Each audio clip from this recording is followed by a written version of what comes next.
Buenos días, mis hermanos. Aquí estamos de nuevo con la palabra de Dios en nuestras manos para compartir algo de la enseñanza en el día de hoy. El propósito es seguir con el estudio que ya empezamos hace unos días sobre lo que creemos. Entonces, en esta mañana, para empezar, quiero que leemos unos versículos en Deuteronomio, capítulo 10, y vamos a leer unos 3 o 4 versículos para empezar el estudio de hoy. Dice, porque Jehová, versículo 17, capítulo 10 de Deuteronomio, versículo 17, y nos dice, porque Jehová vuestro Dios es Dios de dioses y Señor de señores, Dios grande, poderoso y temible, que no hace excepción de personas, ni toma cohecho. Y versículo 20 dice, a Jehová tu Dios temerás, y él solo servirás, y él seguirás, y por su nombre jurarás. Él es el objeto de tu alabanza, y él es tu Dios, que ha hecho contigo estas cosas grandes y terribles que tus ojos han visto. Y versículo 1 de capítulo 11 dice, amarás pues a Jehová tu Dios y guardarás sus ordenanzas, sus estatutos y sus decretos y sus mandamientos todos los días. Vamos a orar. Padre, en esta mañana venimos a tu presencia dándote gracia por nuestro Señor Jesucristo, a quien hemos deseado recordar en esta mañana. Padre, el quien dio su vida en la cruz de Calvario por nosotros. Y Padre, queremos pedir la dirección tuya ahora, pidiendo por cada mano, pidiendo, Padre, por cada... tú conoces bien a cada mano en sus situaciones donde estén, Padre, siendo encerrados aquí en nuestras casas. Pero Padre, sabemos que tú estás con nosotros todos los días hasta el fin del mundo. Y Padre, podamos gozarnos en esta mañana en la persona de nuestro Señor Jesucristo, en su obra redentora. Y Padre, ahora podamos gozarnos en tu palabra, que es una lámpara a nuestros pies para guiarnos. Padre, queremos encomendarnos en el nombre precioso de nuestro Jesucristo. Amén.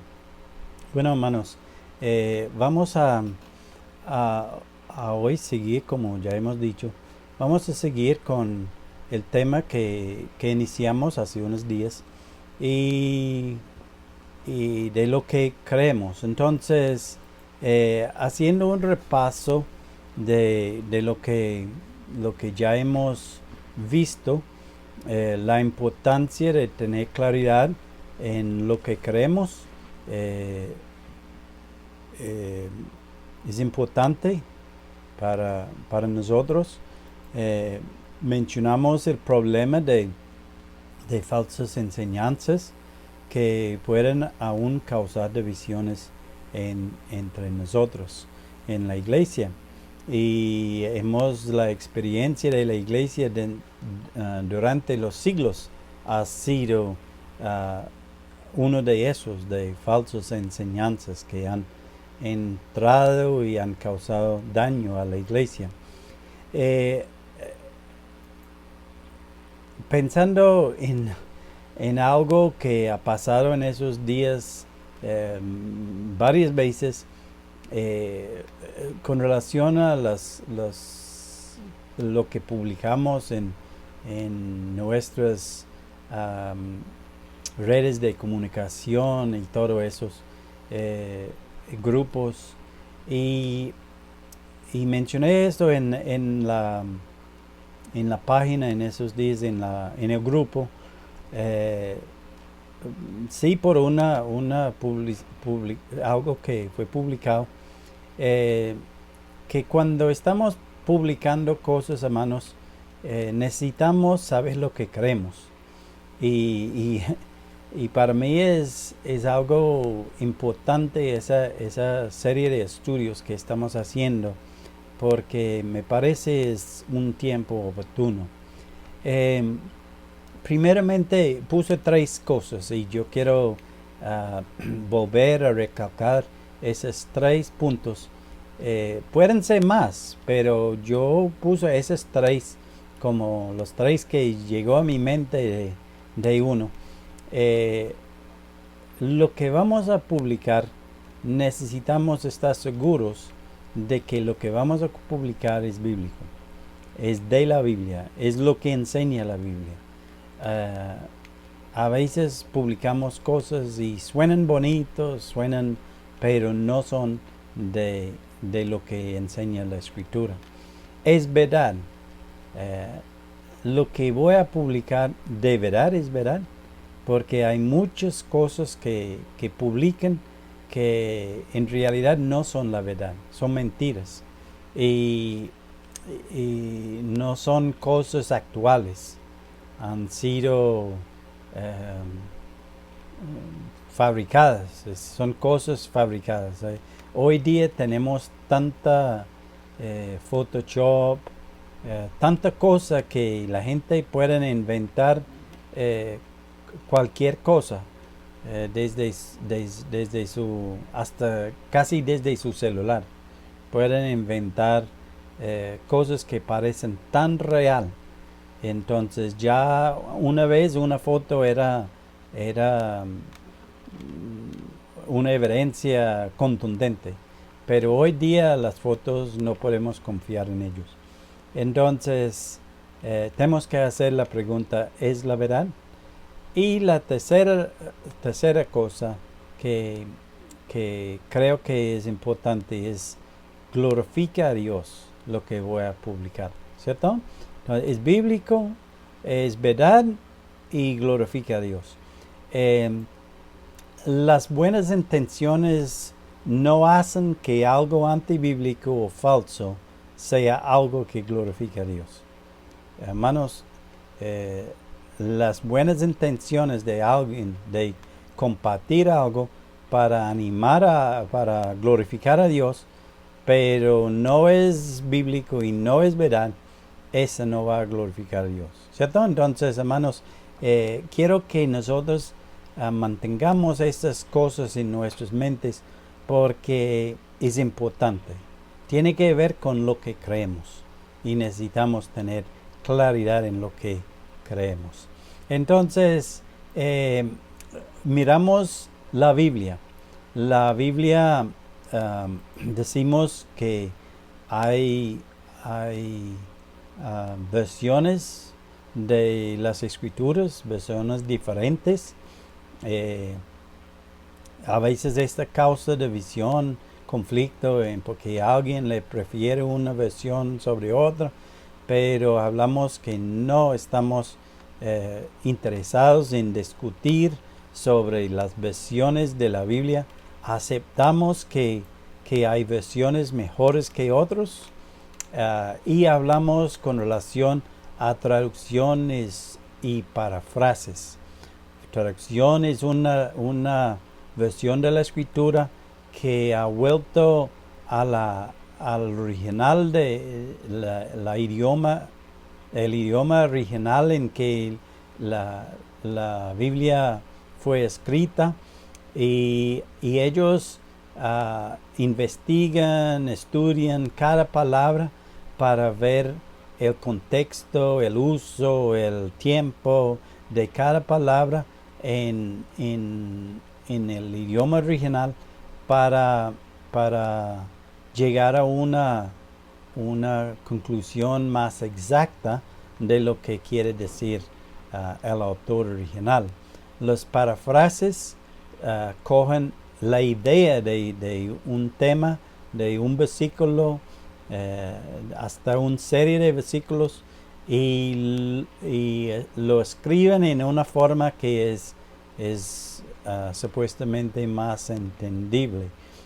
Hablamos que este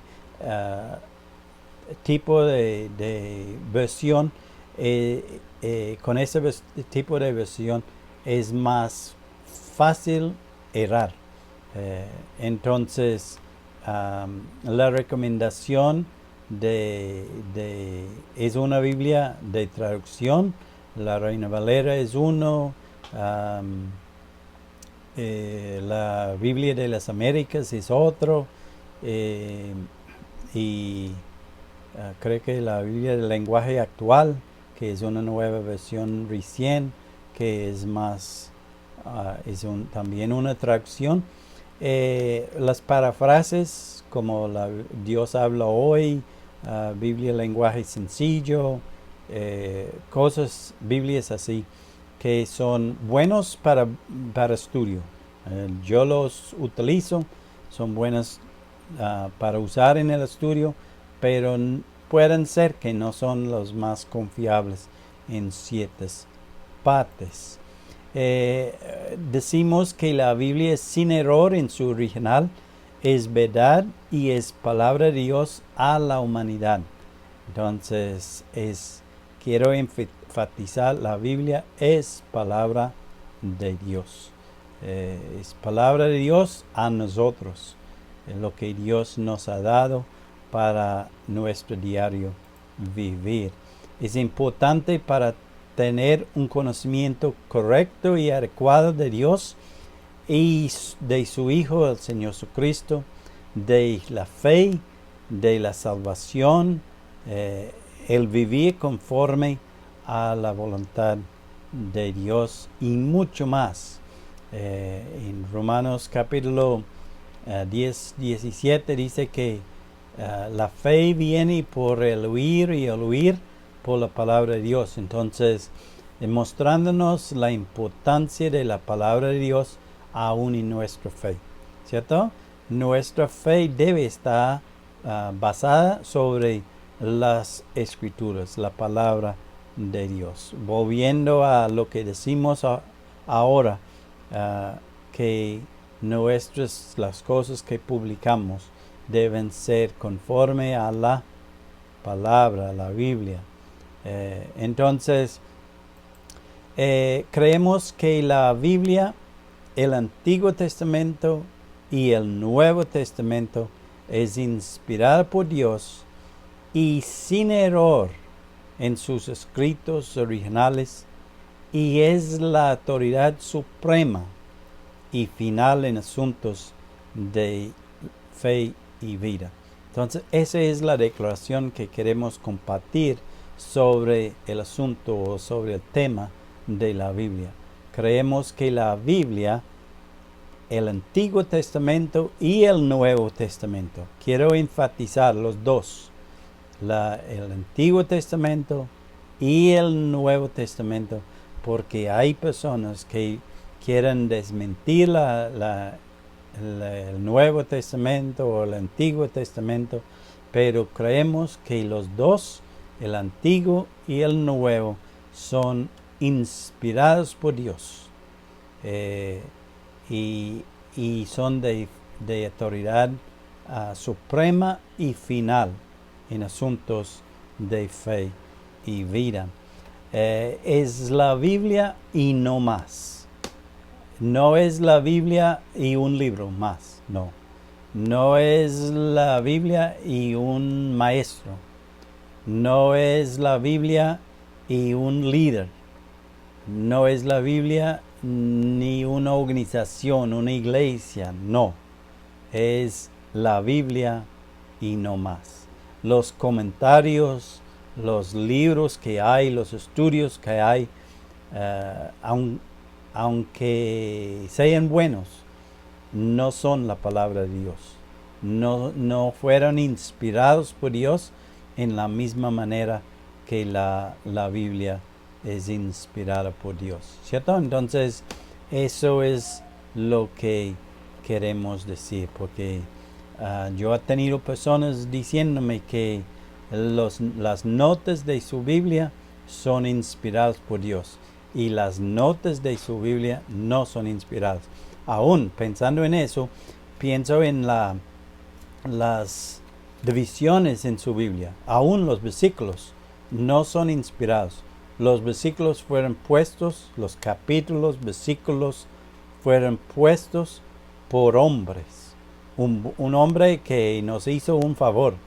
Pero estas divisiones aún pueden ser equivocados porque no son inspirados. Aún las divisiones en nuestra Biblia, los títulos que tenemos en nuestras Biblias. Por ejemplo, yo estoy aquí todavía en Deuteronomio y dice el pacto renovado en el capítulo 10. Esa está añadida, esa ha sido añadido por un hombre. En la mitad del capítulo dice en la Biblia mía lo que Dios exige. Esa no es en el original. Esta es una nota que los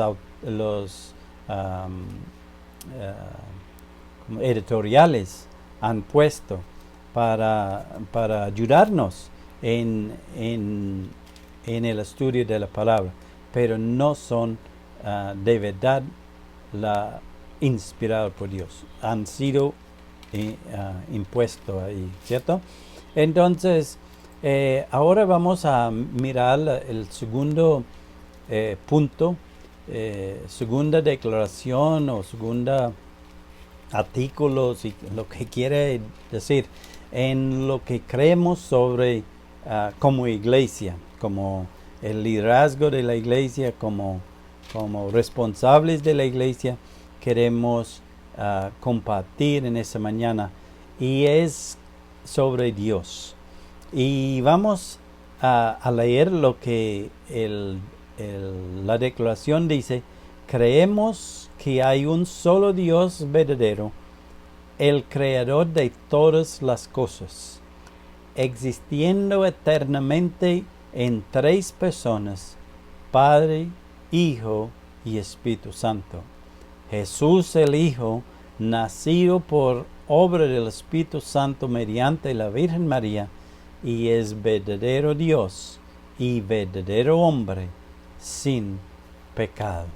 Entonces, vamos a mirar a cada uno de los puntos que encontramos en esta declaración.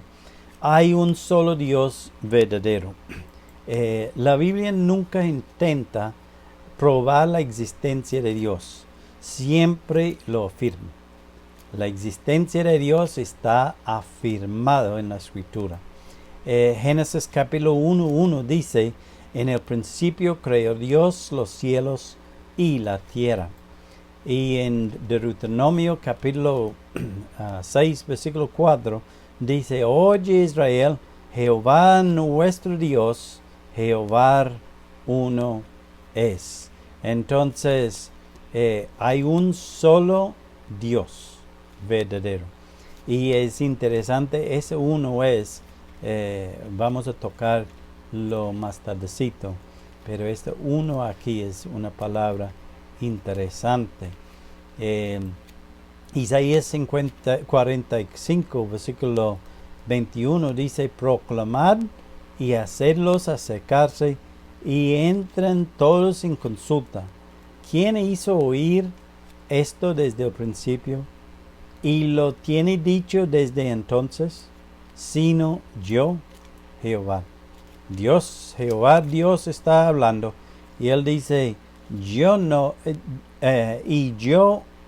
y no hay más Dios que yo, Dios justo y salvador, ningún otro fuera de mí. Qué contundente esa palabra de Dios, ¿cierto? A nosotros.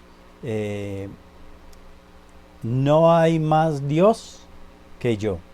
Entonces hay un solo Dios verdadero. Todos los otros dioses, nos dice en Salmo 135, creo que es, o 15 y 30, que esos dioses que tienen oídos pero no oyen, que tienen ojos y no ven, que tienen manos y no palpan, todos esos dioses de los hombres, que figuras, pero no son. Hay un solo Dios, no hay Dios más que Él. Y dice, y ningún otro fuera de mí. ¿Cierto? Los otros son dioses, creación de pensamientos de hombres, pero no es el Dios verdadero. Notamos la importancia de la Biblia, la palabra de Dios, para afirmar la existencia de Dios. La Biblia nos da una explicación correcta de la existencia y el carácter de Dios, afirmándolo desde su primer versículo. Dice, y Dios creó los cielos y la tierra. No tiene necesidad de probar su existencia. La Biblia es clara y dice, Él existe, Él está. Y ahora vamos a mirar la Biblia es la fuente principal de información sobre quién es, cómo es y qué hace Dios. Esa es la base, esa es la fuente principal de nuestra enseñanza. Pero también hay otra fuente que es la creación. Esa fuente los teólogos dividen en varios temas, como el argumento cosmológico, el argumento ontológico. Cada una de esas cosas tienen su sentido, su definición. Por ejemplo, cosmológico significa el universo obedece a una causa y la única causa suficiente es Dios. Y también la teleológica, el antropológico, el moral y psicológico, esos argumentos que nos muestran de Dios, y también las cosas históricas, la evidencia, el argumento histórico de la existencia de Dios. Todo eso como está gira sobre la creación. Entonces solamente quiero tocar esa parte para no entrar muy profundo en el asunto. La creación, la fuente de la creación se rige a la palabra de Dios. No puede estar por encima ni en contra de la palabra de Dios. La palabra de Dios es la fuente principal. La creación en sí, las cosas creadas, son argumentos y evidencias de lo que dice la palabra de Dios, ¿cierto? Entonces la última palabra tiene la palabra de Dios. En Isaías 55:11 dice, así será mi palabra que sale de mi boca, no volverá a mí vacía, sino que hará lo que yo quiero y será prosperada en aquella para que la envié. Y pensando en esa, sabemos que ese versículo aplica a las palabras proféticas de Dios que Él ha dicho sobre eventos futuros, sobre la nación de Israel, sobre muchas cosas, pero también pensándolo en el sentido de la creación. Dios dijo, Él habló. ¿Y qué pasó cuando Dios habló? Llegó en existencia las las cosas. Él dijo, hagamos el hombre, hagamos la luz y fue la luz. Será la luz y fue la luz, ¿cierto? Entonces Dios habló y con la palabra y su poder sustenta la creación. Todo eso existe por su palabra. Entonces, pensando en ese aspecto, en Romanos capítulo 1, versículo 19 y 20, dice, porque lo que de Dios se conoce es manifiesto, pues se lo manifestó Dios. Y dice, porque las cosas, ¿cómo lo manifestó Dios? Porque las cosas invisibles de Él, su eterno poder y deidad, se hacen claramente visibles desde la creación del mundo, siendo entendidas por medio de las cosas hechas, de modo que no tienen excusa. Entonces, lo que él está diciendo es que lo que vemos en la creación de Dios, todo esto lo que vemos ahí en la creación, es evidencia suficiente para creer. Esas cosas muestran con claridad el poder y la deidad de Dios. Las cosas invisibles de Él, su eterno poder y deidad, nos dice. Todo eso se hace evidente de la existencia de Dios, tanto que usted y yo, ningún ser humano, tiene excusa para no creerlo a Él, ¿cierto? No creer en su existencia. Él es creador de todas las cosas. Seguimos, en el principio creó Dios los cielos y la tierra.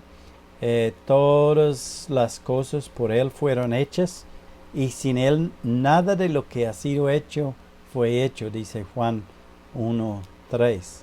Entonces, hablando del Señor Jesucristo, en ese versículo, pero que Él estuvo en el principio con Dios, y miramos ese punto un poquito más adelante, porque en Él fueron creadas todas las cosas, las que hay en los cielos y en la tierra, visibles e invisibles, sean tronos, sean dominios, sean principados, sean potestades, todo fue creado por medio de Él y para Él.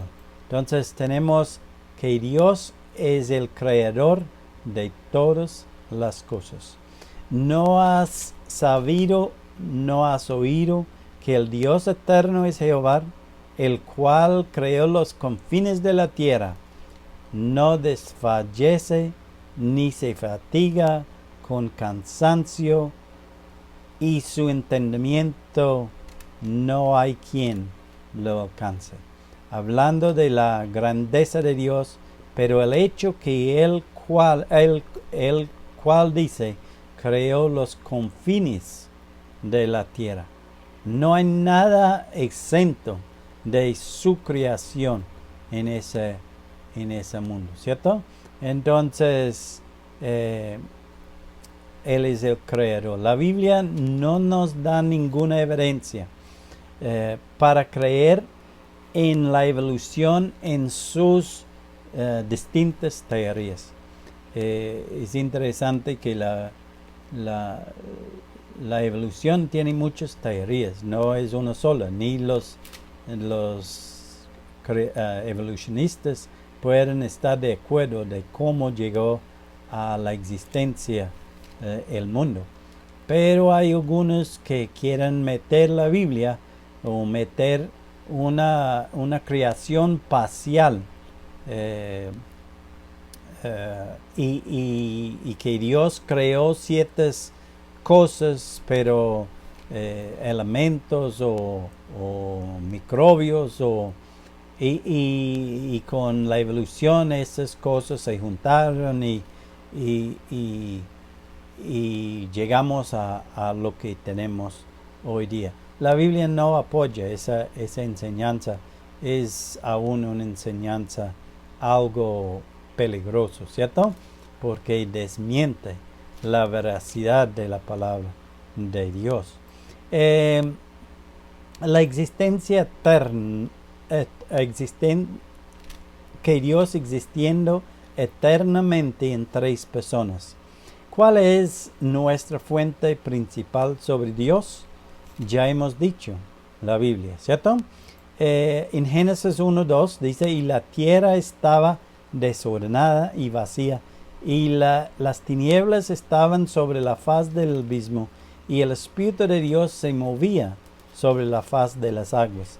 Entonces, aquí vemos que al principio dice en versículo 1 que Dios creó los cielos y la tierra.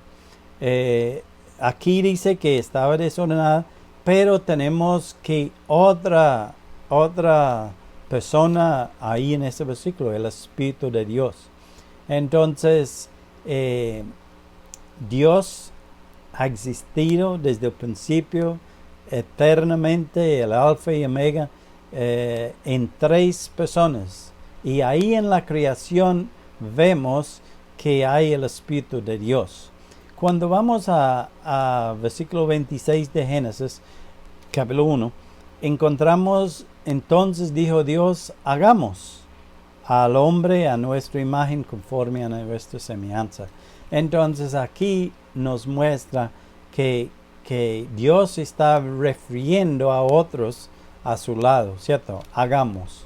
Entonces, en Juan 1:1, 2 y 3 dice, en el principio era el verbo y el verbo era con Dios y el verbo era Dios y el verbo era en el principio con Dios. Todas las cosas por Él fueron hechas y sin Él nada de lo que ha sido hecho fue hecho. Entonces aquí en el Nuevo Testamento encontramos que el Señor Jesucristo está ahí en el principio. Tenemos la preexistencia de Jesús. Él no nació en un pesebre y llegó a la existencia. Él ya estuvo. Él ya desde el era, dice, era con Dios. Era en el principio. Y en la creación hemos visto que Él estaba ahí también. Entonces, seguimos Mateo 28:19, dice, por tanto, id y haced discípulos a todas las naciones, bautizándolos en el nombre del Padre, y del Hijo, y del Espíritu Santo. Mateo también 3:16 nos dice, y Jesús, después que fue bautizado, subió luego del agua, y aquí los cielos le fueron abiertos, y vio el Espíritu de Dios que descendía como paloma y venía sobre él. Y versículo 17, hubo otra voz de los cielos que decía, este es mi Hijo amado en quien tengo complacencia. Entonces, en versículo 19 de capítulo 28, tenemos el mandato del Señor a ir y hacer discípulos a todas las naciones. Y cómo debemos bautizarlos, ¿cierto? En el nombre del Padre, del Hijo y del Espíritu Santo. En versículo 16 de capítulo 3, 16 y 17, tenemos tres personas mencionadas en ese suceso.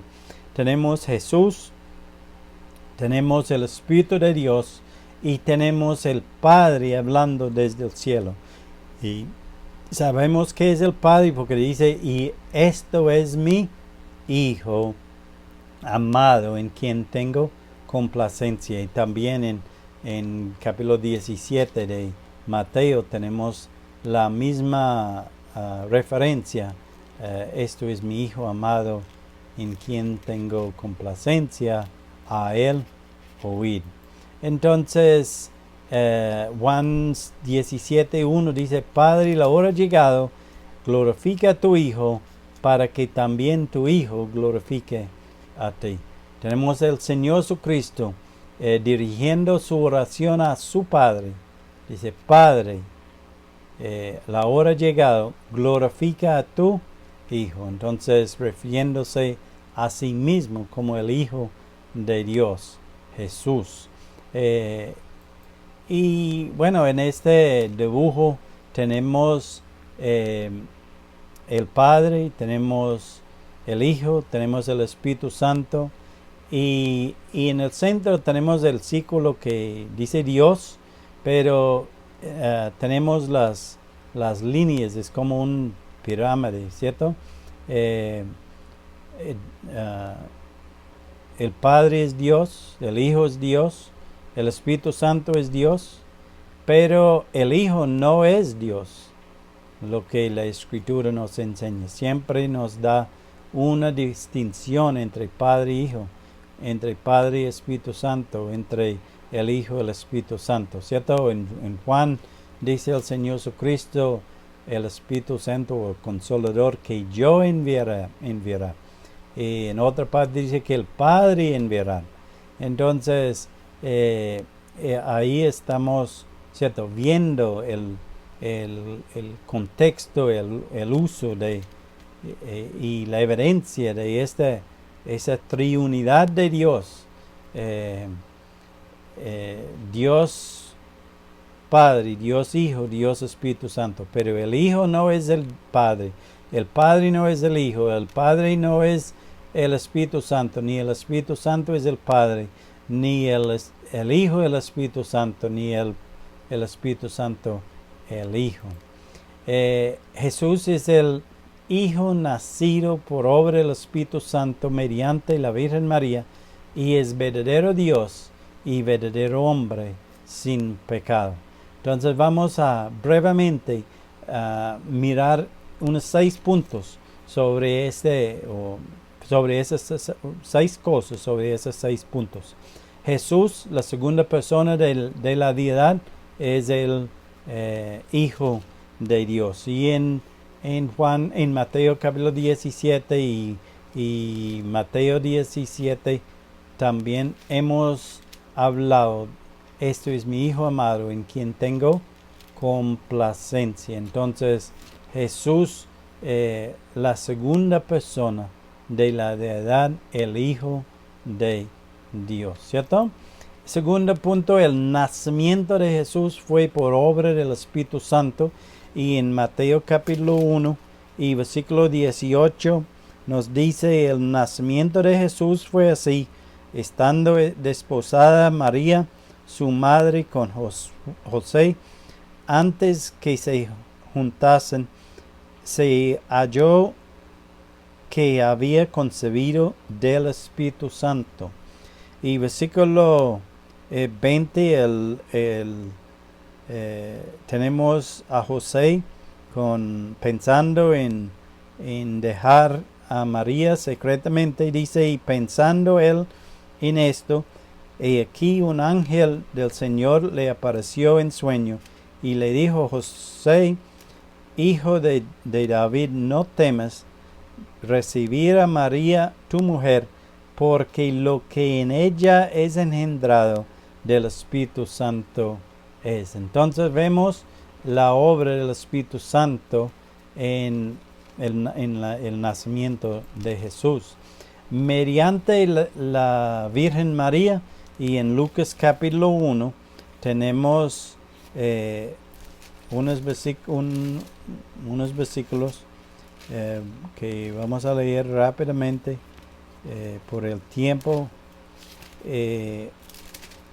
Versículo 26, y dice: el sexto mes del ángel Gabriel fue enviado por Dios a una ciudad de Galilea llamada Nazaret, a una virgen desposada con un varón que se llamaba José, de la casa de David, y el nombre de la virgen era María.